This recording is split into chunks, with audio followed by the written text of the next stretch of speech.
When Manchester United ruled the world, they were unstoppable. At their peak, Manchester United was the most complete team the world had ever seen, until the disaster that ruined everything.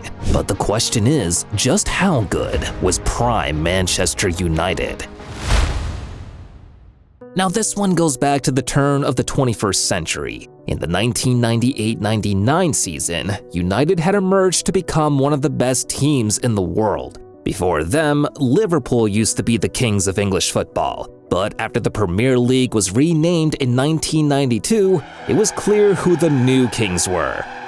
United didn't get there by mistake though. They've grinded their way to the top. To understand this better, I've got to rewind a bit. It's difficult to think about it like this, but in the 1989-90 season, United's greatest manager, Sir Alex Ferguson, was on the verge of getting sacked. At the time, they were performing so poorly in the league that they were just above the relegation zone. Sir Alex and United managed to turn it around and won the FA Cup that season, and that was the start of something special. In the 1990-91 campaign, the attention shifted from domestic to international football. Still under Sir Alex, United found themselves in the European Cup Winners' Cup, who they were up against Barcelona in the final. The Barca team back then was pretty decent. The legendary Dutchman Johan Cruyff was the coach too. So it was clear they would take some beating to lose the final.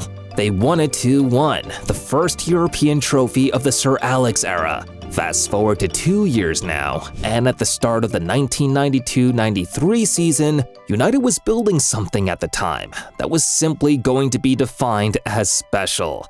You can never win anything with kids. The guy who made the statement here was Alan Hansen, and he said this after United had let key players leave and replaced them with academy graduates. Players like David Beckham, Ryan Giggs, Paul Scholes, Gary and Phil Neville, and Nicky Butt. All these academy players got promoted to the first team. And at the base, United had added 2 new players that would define a generation. Eric Cantona to Manchester United was a last-minute decision. Sir Alex asked about him if he was available on the market, paid a fee of $1.2 million to sign him, and in return, Cantona delivered. In his first season with the Red Devils, he bagged 15 goals and 15 assists in 35 matches as they stormed to a first league title in 26 years. But the truth is, Cantona and the class of '92 didn't do the job alone. Also at the heartbeat of midfield, there was a new guy in midfield that became the club's hard man, Roy Keane.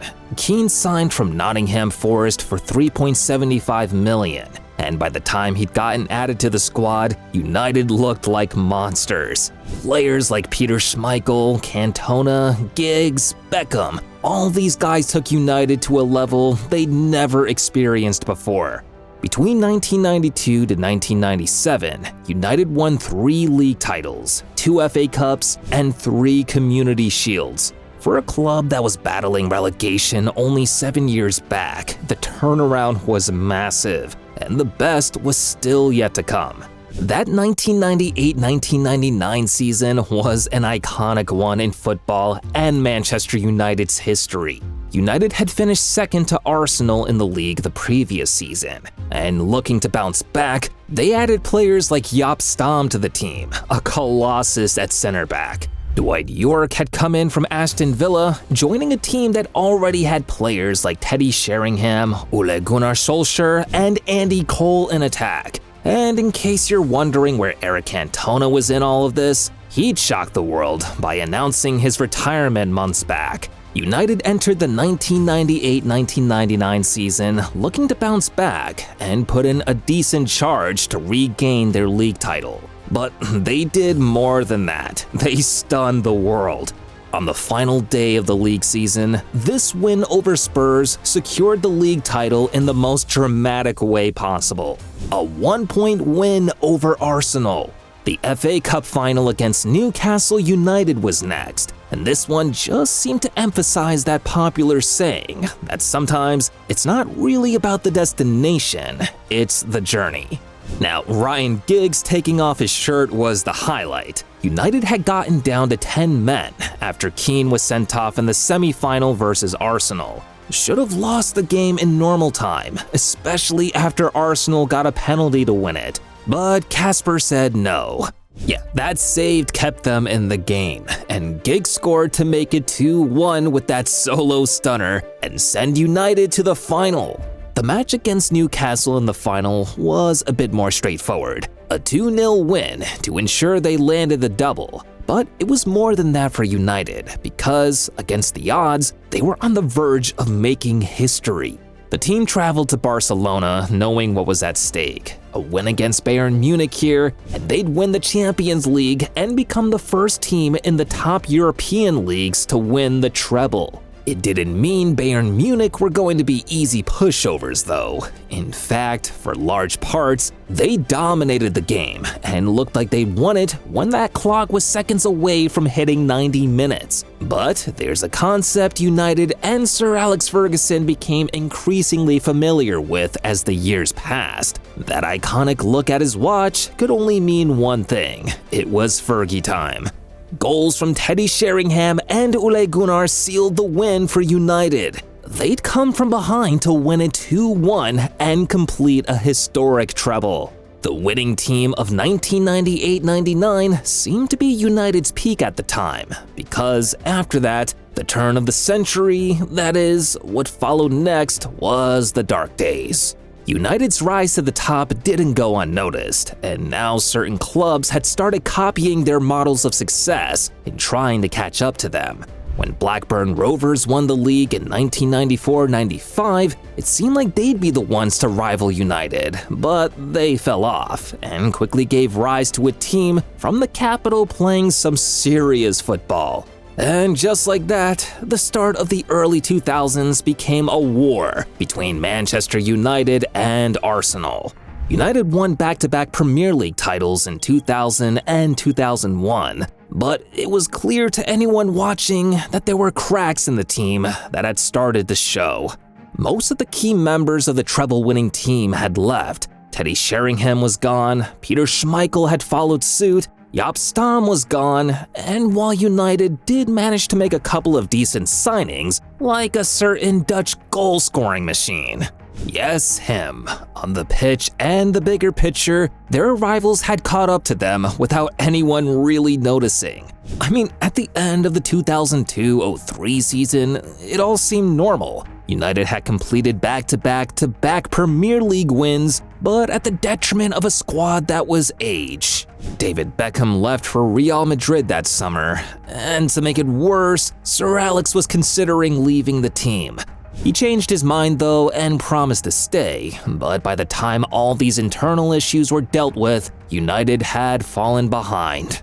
Arsenal went invincible in 2003-04, and Chelsea won back-to-back league titles in 2004-05 and 2005-06. There was no mistaking the fact that United was no longer as strong as they used to be. But maybe that was part of Sir Alex's plan, because looking back at it now, he understood more than anyone else that to grow, United needed to evolve. And that's when he made the signings for the future that would lead the club to a golden era. Cristiano Ronaldo from Sporting Lisbon in 2003, Wayne Rooney from Everton 1 year later, and Rio Ferdinand from Leeds United in 2001. Yeah, these three transfers were very important in United's history because they took United to the moment this entire video had been leading up to, another peak era of Manchester United. Between 2007 to 2009, United were arguably the best team on the planet. Now, all the players under Fergie had seemed to grow. Ronaldo had transitioned from a winger with skills into a goal-scoring machine. But he was just one aspect of the team. United was on a tear in the Premier League. They won back-to-back-to-back league titles after watching Chelsea and Arsenal take them off the top. The comeback was complete. In Europe, they competed at the very top, with the big teams too. It peaked for Sir Alex in the 2008 Champions League, when, on a rainy night in Moscow, United were once again crowned champions of Europe. The second under Sir Alex at the club. They went on to win the Club World Cup that year, and in 2009, they were once again in another Champions League final, this time just losing out to Barcelona. Still, the idea now was that United would always be the team at the latter stages of any competition. The fear factor they carried as a team was on show from minute one. Teams doubled down just to play them, and still, United always found a way. At the start of the 2010s, it started to dwindle a bit. Part of that exciting attacking trio at the top, Ronaldo, had gone to join Real Madrid in Spain. But United still managed to hold their own. They added another Premier League title in 2011. By 2012, though, the status quo had changed. Suddenly, Manchester United wasn't the best team in Manchester anymore. Just like Arsenal and Chelsea from the mid-2000s, another team had come up to challenge United's dominance, Manchester City, and these guys were here to stay. They did add a second league title in 2013, but at this point, with Sir Alex making the public announcement that this would be his last season at the club, it was clear United was past the peak days. And what followed next were moments of complete chaos. 11 years after, and post-Fergie, it's safe to say United has struggled to find an identity. Ferguson was at the club for 26 years. Between the period he left to the present day, they've gone through 6 different managers, all indicating that they're still trying to replicate the success of the late 2000s. They went from winning league titles on the spin to struggling to qualify for the Champions League. That says a lot, but the team is rebuilding now. The reality is that it's no longer the days of players like Ronaldo, Rooney, Scholes, Vidic, and Ferdinand. It's a new era now, and the current crop of players in the team are all trying to make their mark. There's still been a bit of controversy surrounding the team, especially after Ronaldo came back and revealed the shocking state of affairs at the club.